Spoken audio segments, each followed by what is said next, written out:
The Florida night was humid and heavy, the kind that made sweat cling to the skin like a second layer. It was past midnight when the 911 call came in. Shots fired. Suspects still on the scene. Possible homicide. Detective Paul Mercer had been in homicide for over 2 decades, but nothing ever prepared him for the smell of fresh blood mixed with gunpowder. He pulled up to a quiet suburban neighborhood in Tampa, where flashing red and blue lights bounced off the palm trees lining the street. A single-story home sat at the end of the cul-de-sac, its porch light still glowing warmly, as if unaware of the horror inside. As Mercer stepped out of his unmarked black sedan, a young officer approached. His face was pale, his hands gripping his service belt too tightly. "It's bad, Detective," the officer said. Mercer nodded, already used to the nervous reactions of rookies. He stepped inside. The crime scene was straight out of a nightmare. A woman in her late 50s lay slumped in a pool of blood, a bullet wound in her chest. The living room was in disarray, a coffee table overturned, a framed photo of a smiling family shattered on the hardwood floor. And standing a few feet away, his gun still warm in his hand, was Officer Daniel Brooks. Brooks was a decorated cop, clean record, well-liked, married, no kids. His face was ghostly white, his eyes locked onto the lifeless body of his mother. "She lied to me," he mumbled, his voice barely above a whisper. Mercer took a careful step closer. "Daniel, put the gun down." Brooks blinked as if waking from a dream. He stared at the Glock in his hand, then slowly placed it on the floor before sinking onto the couch. His uniform was speckled with blood. "She lied to me my whole life," he said again, his voice breaking. Mercer gave a signal, and 2 officers moved in to cuff Brooks. He didn't resist. He didn't even seem to notice. Outside, Mercer took a deep breath. Something about this case felt off. This wasn't just another domestic homicide. There was more to the story. Much more. The interrogation room smelled like coffee and sweat. Mercer sat across from Brooks, who hadn't spoken since his arrest. His face was blank, but his hands twitched, a sign of a man battling a storm inside. "Daniel," Mercer started, his voice even, "why did you shoot your mother?" Brooks exhaled sharply. Then, without looking up, he said something that sent a chill down Mercer's spine. "Because she wasn't my mother." Mercer frowned. "What do you mean?" Brooks finally looked up, his blue eyes burning with something dark. "I did a DNA test a week ago. My dad, he wasn't my real father. My uncle was." Mercer felt his stomach tighten. "Your uncle? Your mother's brother?" Brooks nodded, his hands clenched into fists. "She had an affair, an open marriage. My whole life was a lie." Mercer sat back, taking in the weight of those words. If what Brooks was saying was true, this case was more than just a son killing his mother. It was a deep, ugly secret that had exploded into violence. And Mercer knew that secrets like these never stayed buried. Something told him that this was only the beginning. Detective Paul Mercer leaned back in his chair, staring at Daniel Brooks. The sterile hum of the interrogation room filled the silence between them. "Start from the beginning," Mercer said, his tone firm but measured. Brooks exhaled sharply. His hands were still trembling, but his voice was steady. "It started with a DNA test. Just one of those kits you can order online. My wife bought it for me as a joke. Said she wanted to see if I had some Viking blood or something. I didn't think much of it." Mercer scribbled a note in his pad. "And what did you find?" Brooks swallowed hard. "That my father wasn't my father." Silence settled between them like a thick fog.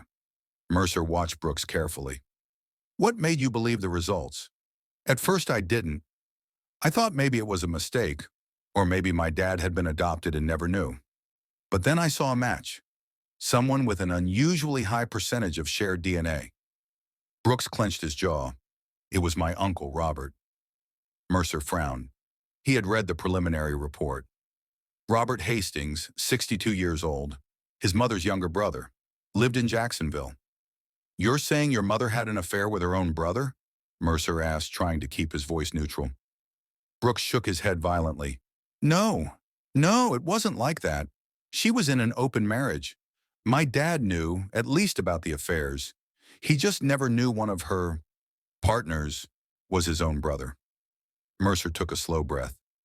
So, you confronted her about it?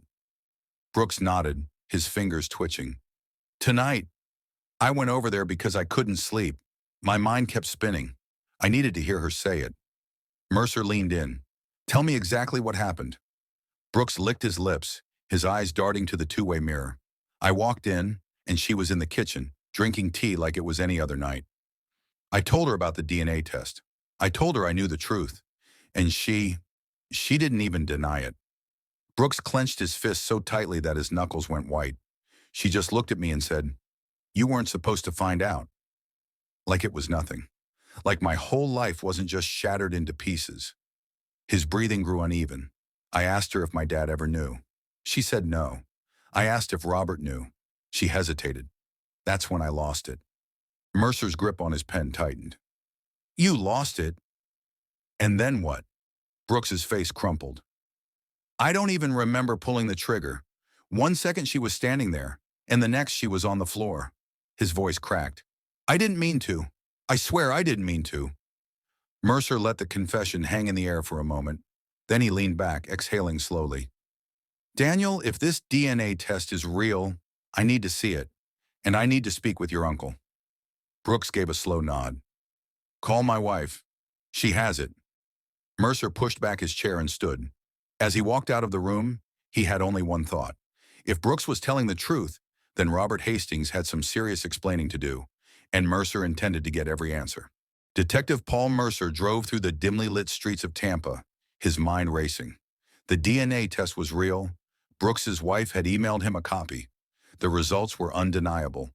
Robert Hastings, Daniel Brooks's uncle, was a 9.99% match as his biological father. Now Mercer was on his way to Jacksonville to confront Hastings. The man had agreed to meet at a quiet diner off of 95. When Mercer stepped inside, the air was thick with the scent of frying bacon and stale coffee. A few truckers sat in booths, lost in their meals. In the farthest corner, Robert Hastings waited. He was in his early 60s but looked younger, his frame lean, his salt and pepper hair neatly combed. But there was tension in his posture, a tightness in his jaw that Mercer immediately picked up on. Mercer slid into the booth across from him. Robert Hastings? Hastings nodded, his hands clasped together on the table. Detective Mercer. Thanks for meeting me. Mercer studied him for a beat. You know why I'm here, Hastings sighed. I heard about Carol. His voice wavered. This is a damn tragedy. Mercer kept his gaze steady. You're Daniel Brooks' biological father. He knows the truth. He confronted his mother, and now she's dead. Hastings flinched, his fingers tightening around his coffee cup. He knows? His voice dropped to a whisper. He found out through a DNA test. He shot his mother tonight, right after she confirmed it. Hastings rubbed a hand down his face. He looked exhausted, like a man who had been running from something for a long time. I swear to God, I never wanted this secret to come out. Then let's hear the truth, Mercer said, his voice firm. Hastings hesitated, then exhaled. It was the 80s, he began. Carol and Rick, Daniel's parents, had what you'd call a progressive marriage. They weren't swingers exactly, but they explored outside their relationship. It was their thing, their rule. They never talked about it, but it was always understood. Mercer didn't react. He just listened. One night, Carol and I got drunk at a family gathering. Rick had already left, and we were alone. One thing led to another, and we crossed a line that should have never been crossed. Hastings looked down at his coffee. We swore it was a mistake, a one-time thing, but it wasn't. It kept happening for months. Carol was terrified Rick would find out, but she couldn't stop. Neither could I. Mercer leaned in. And when she got pregnant? Hastings swallowed hard. She never told me, not back then. She convinced herself the baby was Rick's. Maybe she wanted it to be, but I guess deep down, she always knew the truth. Mercer let that sink in. So you never suspected Daniel was yours? Hastings shook his head. Not until years later. When? Hastings hesitated. A few years after Rick died, Daniel was about 15. I started noticing little things. His mannerisms, the way he looked at me. He wasn't just my nephew, he was me. His voice grew tight. I asked Carol, She denied it at first, but eventually she broke down and told me the truth. That's when I knew I had a son. Mercer frowned. And you kept it secret all these years? Hastings nodded. Carol begged me to. She said Daniel could never know, that it would destroy him. And now she's dead because of it. He looked up at Mercer, his eyes filled with guilt. I didn't mean to ruin his life. Mercer sat back, his mind piecing it all together. You may not have meant to, but you did. Hastings looked away, his jaw clenched. Mercer tapped his fingers on the table. Where were you tonight, Robert? Hastings' head snapped up. You think I had something to do with this? I don't know yet, but I do know that when secrets like these come out, people do desperate things. Hastings leaned forward, his voice low and sharp.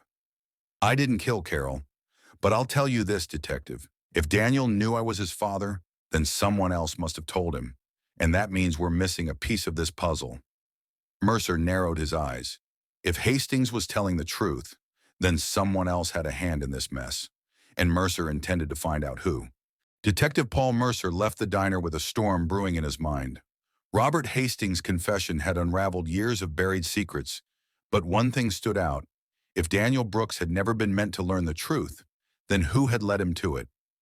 Mercer pulled out his phone and dialed Daniel's wife, Lisa Brooks. She picked up on the second ring. Detective, any updates? Her voice was tight, anxiety lacing every word. Lisa, I need you to think carefully. Did anyone encourage Daniel to take that DNA test? Did he seem suspicious before he took it? There was a pause. Now that you mention it, yes. About a month ago, he started acting strange. He was obsessed with his childhood. He kept asking about his dad, about his family history. I thought maybe it was just grief. He's always missed his dad. But then he started saying weird things. Like what? Like how he never really looked like his dad. How people always joked that he took after his uncle more. It was eating at him. And then one day a package showed up in the mail. A DNA test. But here's the thing, detective. We never ordered it. Mercer's grip on the steering wheel tightened. You're telling me someone sent him the test? Yes. He assumed I ordered it for him, but I didn't. And when he saw the results, he lost it. He started digging, asking more questions. Then tonight, he just snapped. Mercer felt his gut twist. This wasn't just a case of a son uncovering the truth. Someone had pushed him toward it. Lisa, do you still have the package the DNA test came in? I think so.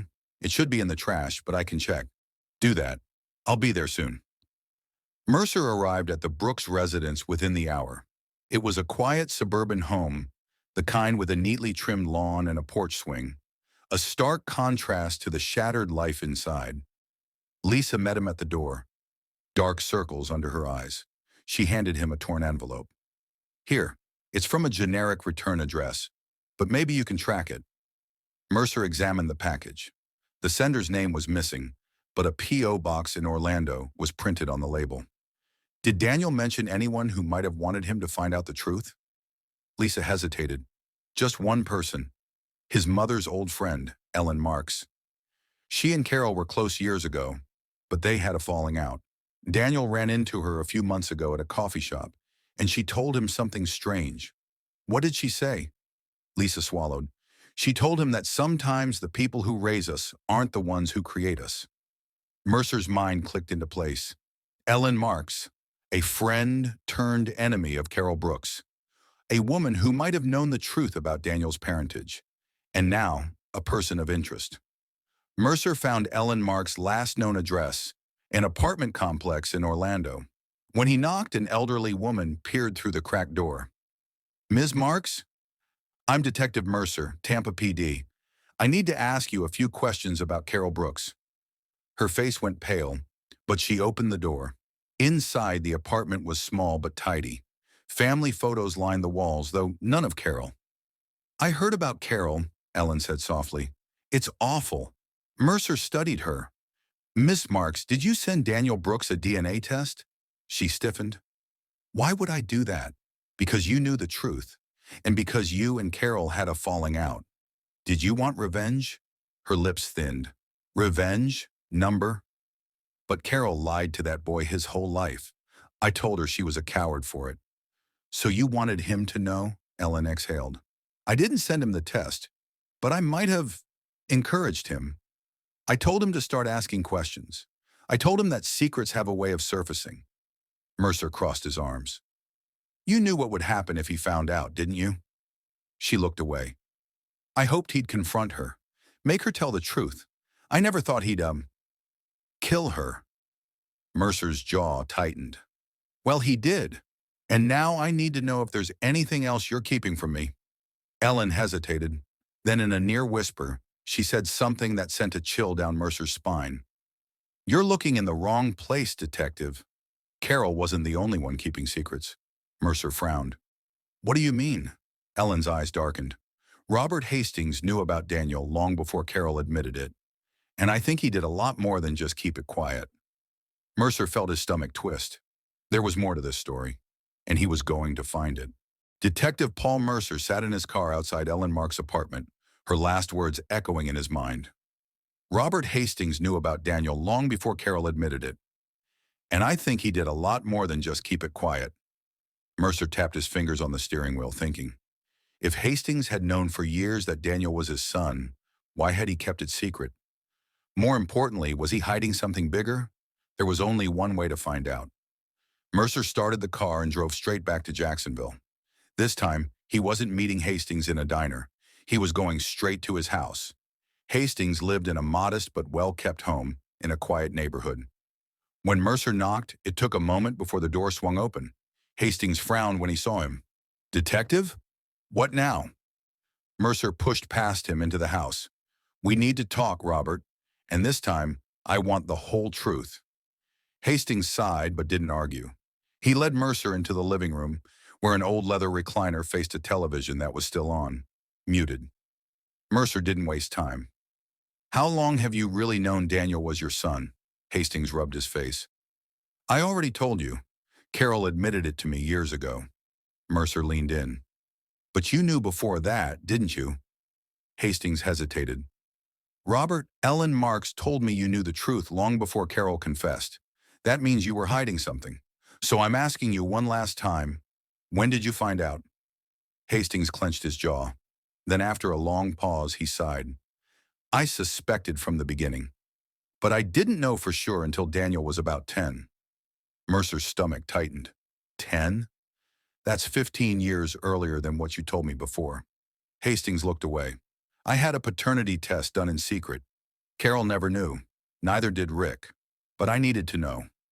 Mercer's mind was racing. Why not tell Carol? Why keep it secret? Hastings exhaled sharply. Because I was afraid. Afraid of what? Hastings swallowed hard. Of what Rick would do if he found out. Mercer narrowed his eyes. Rick?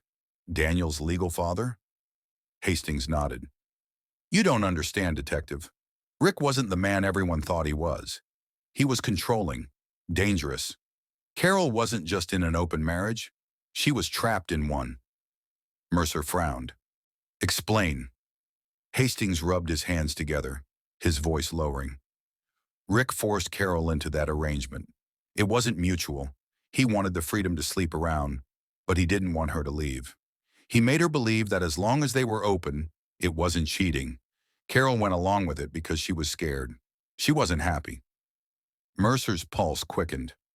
Are you saying Rick was abusive? Hastings nodded. Emotionally, yes. Maybe physically. I don't know the full extent, but I know she was afraid of him. Mercer sat back, absorbing this new layer of the story.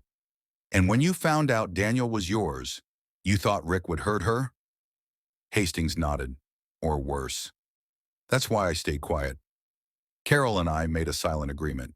We never spoke of it again. Mercer's mind raced. If Rick Brooks had been as controlling as Hastings claimed, then this wasn't just a story of a hidden affair. It was a case of long-term manipulation and fear. One last question, Robert, Mercer said. Did Rick ever suspect that Daniel wasn't his? Hastings hesitated. Then, his voice barely above a whisper, he said, I think he knew. And I think that's why he died. Mercer froze. You're saying Rick's death wasn't an accident? Hastings looked him in the eye. I'm saying you should take another look at his case file. Back in his office, Mercer pulled Rick Brooks' old case file from the archives. According to the official report, Rick had died in a car accident 15 years ago. His truck had gone off the road late one night, crashing into a ditch. The cause of death was listed as head trauma. But as Mercer flipped through the details, something felt wrong. The toxicology report. Rick's blood alcohol level had been just below the legal limit. Not enough to make him lose control of a vehicle. And then the autopsy. Multiple fractures. Severe head trauma. But there was an inconsistency, one that had been overlooked. The first responders had reported a single impact when the truck hit the ditch, but Rick's skull had two separate fractures. One was consistent with the crash, the other, blunt force trauma, as if someone had hit him before the crash. Mercer's heart pounded. Rick Brooks's death wasn't an accident. Someone had murdered him, and now, 15 years later, his son had just killed his mother. This case was bigger than anyone realized, and Mercer had a sinking feeling that the truth was far more dangerous than he had imagined. Detective Paul Mercer sat at his desk, staring at the old case file. Rick Brooks's death had been ruled an accident 15 years ago, but the evidence told a different story. A second skull fracture, a toxicology report that didn't match the crash. And now Robert Hastings hinting that Rick had known Daniel wasn't his son. This wasn't just a case of a cop killing his mother. This was a decades-long web of lies, control, and now murder. Mercer grabbed his phone and dialed his partner, Detective Sarah Collins. Collins, I need you to pull the original case notes on Rick Brooks's accident. Every report, every witness statement. I think we've been looking at this wrong. You think he was murdered? Collins asked, her voice sharp. I don't think, Mercer said. I know. An hour later, Mercer and Collins sat in the archives, files spread across the table. All right, Collins said, flipping through old reports. Rick Brooks died on October 17, 2010. Single car accident, late at night, no witnesses. Coroner ruled head trauma as cause of death. Blood alcohol level was low, not enough for impairment. Nothing suspicious at the time. Mercer leaned in. But look here. EMS noted one major impact wound. The autopsy says 2 fractures, one from the crash. The other? Blunt force trauma. Collins' eyebrows lifted, which means he was attacked before the crash. Mercer nodded. Who was the lead investigator on this case? Collins scanned the file. Detective Raymond Holt, retired now. Mercer exhaled. We need to talk to him. They found Raymond Holt at a senior living community in St. Augustine. The former detective, now in his late 60s, sat in a rocking chair on the porch, watching the waves roll in. Mercer and Collins introduced themselves, then got straight to the point. Detective Holt, we're reopening an old case. Rick Brooks, his death in 2010. Holt's expression darkened. I knew someone would come knocking about that case eventually. Mercer frowned. You suspected foul play? Holt sighed. I knew it wasn't a simple accident, but I was told to let it go. Collins leaned forward. Told by who? Holt gave a bitter smile. By Carol Brooks. Mercer's pulse quickened. Carol? Holt nodded. After the crash, I went to her house. I had questions. The evidence didn't sit right with me. When I asked her about Rick's drinking habits, she looked me dead in the eye and said, Detective, my husband is gone. Let me bury him in peace. And that was it. Case closed. The department had no reason to push it further. The Brooks family was well respected, and Carol, she was a grieving widow. No one wanted to dig deeper. Mercer exchanged a glance with Collins. Do you think Carol was involved? Holt hesitated. I don't know, but I'll tell you this. She was relieved after Rick died, almost like a weight had been lifted. Collins frowned. If Carol had something to do with Rick's death, it wouldn't make sense for Daniel to kill her. Why murder the one person who might have protected him? Mercer thought for a moment. Unless Daniel never knew the full story, he might have believed his mother was a liar. But if he knew she killed his father, that could have been the breaking point. Holt leaned back in his chair. You two have a hell of a mess on your hands. If Rick was murdered, someone covered it up real well. And if Carol was involved, someone else had to help her. Mercer's mind reeled. Carol Brooks had secrets, and one of them had gotten her killed. Back at the station, Mercer dug deeper. He pulled Carol's phone records, financial statements, anything that might give him a clue. Then he found something. A bank withdrawal. 2 days before Rick's death, Carol withdrew $5,000 in cash. Collins looked over his shoulder. That's a lot of money. Any idea where it went? Mercer scrolled further. The same day, there was a deposit into an account under a name I don't recognize. Mark Devlin. Collins typed the name into the system. Seconds later, a mugshot popped up. Mark Devlin, convicted felon. Served time for assault and battery. Released in 2010, right before Rick Brooks' death. Mercer's chest tightened. I think we just found our missing link. They tracked Devlin down at a rundown bar in Orlando. He was older now, rough-looking, with faded tattoos covering his arms. Mercer and Collins approached him at the counter. Mark Devlin? Mercer asked. Devlin eyed them warily. Who's asking? Mercer flashed his badge. We need to talk about Rick Brooks. Devlin stiffened. Never heard of him. Collins leaned in. We know Carol Brooks paid you $5,000 2 days before he died. We also know Rick suffered blunt force trauma before his crash. You want to tell us what happened? Devlin smirked, but Mercer saw the flicker of nervousness. Look, man, I don't know what you're talking about. Mercer pulled out a printed copy of the bank transfer. This says otherwise. Devlin exhaled sharply, rubbing his jaw. All right, fine. Carol paid me. But I didn't kill the guy. I was just supposed to rough him up a bit, scare him. That was it. Mercer's stomach twisted. What happened? Devlin hesitated. I waited outside his house. When he came out, I hit him. Once, maybe twice. But the guy was tougher than I thought. He fought back. In the scuffle, he hit his head on the pavement. He wasn't moving. I panicked. Carol had told me to make it look like an accident if things went south. So I put him in his truck, rolled it down the road, and let it crash. Colin's face was pale. So Carol did set it up. Devlin nodded. She told me he deserved it, that she was tired of being afraid. Mercer exhaled. Carol Brooks had been a victim, but she had also been a killer. And now, 15 years later, her son had killed her, without even knowing why she had done what she did. Mercer sat back. This case is bigger than we thought. Collins nodded. And we're not done yet, because there was still one person left to question, Daniel Brooks. And Mercer had a feeling he didn't know half the truth yet. Detective Paul Mercer sat across from Daniel Brooks in the interrogation room. The young cop's face was blank, his hands cuffed to the metal table. His eyes were bloodshot. Whether from lack of sleep or regret, Mercer wasn't sure. Daniel, we need to talk, Mercer said, placing a file in front of him. Not just about your mother, but about your father, too. Daniel scoffed, shaking his head. I don't have a father, he muttered. Mercer flipped open the file, revealing a mugshot of Mark Devlin. Your father's death wasn't an accident, Daniel. Your mother paid a man to kill him. Daniel's body stiffened. He stared at the photo, then at Mercer. That's a lie. It's not, Mercer said firmly. We have the bank records. We have a confession. Carol Brooks didn't just keep secrets from you. She killed Rick Brooks. Daniel's breathing grew heavy. No, she wouldn't do that. She did. She paid Devlin to scare him, but it went too far. And when Rick died, she staged the crash to cover it up. Daniel clenched his fists. Why? Why would she do that? Mercer leaned forward. Because Rick knew the truth. He knew you weren't his son, and Carol was afraid of what he'd do to her. She killed him to protect herself, and to protect you. Daniel's jaw clenched, his eyes darting to the side.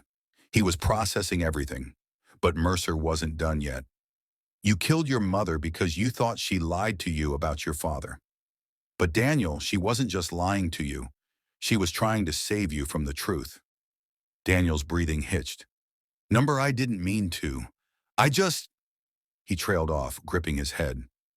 You were angry. You thought she had betrayed you.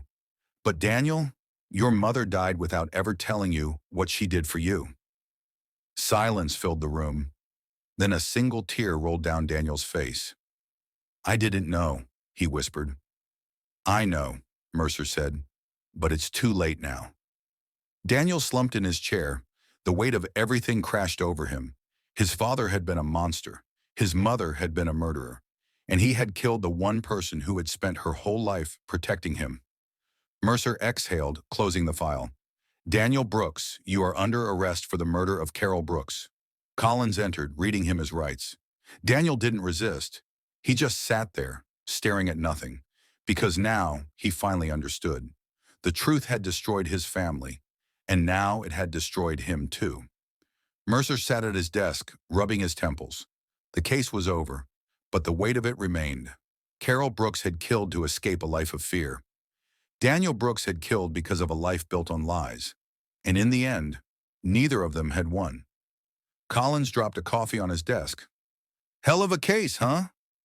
Mercer nodded. Yeah, and all of it started with a DNA test. Collins shook her head. Some secrets should stay buried. Mercer looked out the window. Maybe, but the truth always finds a way out. And with that, he closed the file. The case of Daniel Brooks was over, but the scars would last forever.